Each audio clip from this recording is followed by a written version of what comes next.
Mark Roberts, a series of articles that you are writing at the moment about football is causing quite a bit of attention, particularly concentrating on preparing footballers for a life outside the game. Perhaps you could give us the key message.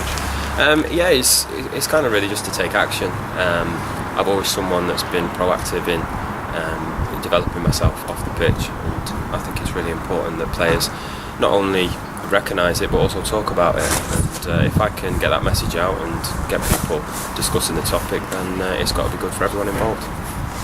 And you're talking, of course, as somebody who has been proactive. Just tell us a little bit about what you've done. I started as a YT doing my A-levels.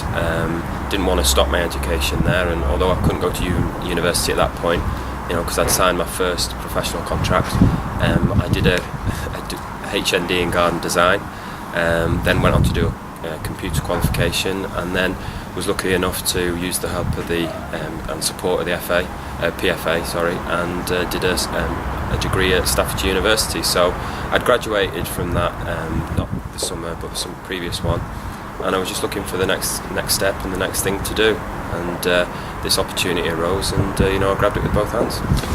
There was a key quote from Osher at the PFA: "If you're doing nothing, do something." Yeah, I think that's very important.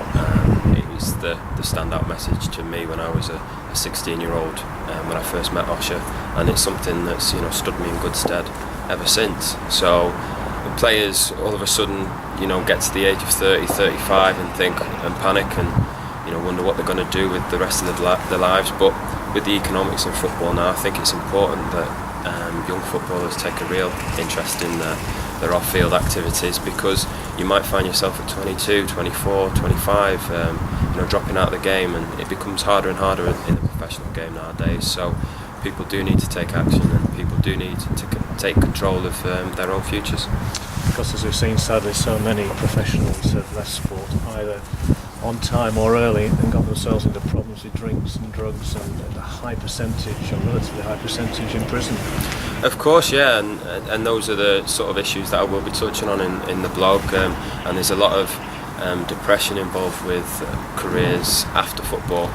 That panic and that not knowing what to do is very important an issue to discuss, because it can lead to all sorts of problems, and it might be economics in football, it might be age, but it also can be injury, and a player who's at the top of the game might find themselves injured at 22, 23 and have to do something else. And even if you're at the top of the game and you're in the Premier League and at the elite level, as I discussed in my blog this week, we had Juan Mata doing 2 degrees, and I think it just improves you as a person. It develops you all round, and I think it can only benefit you.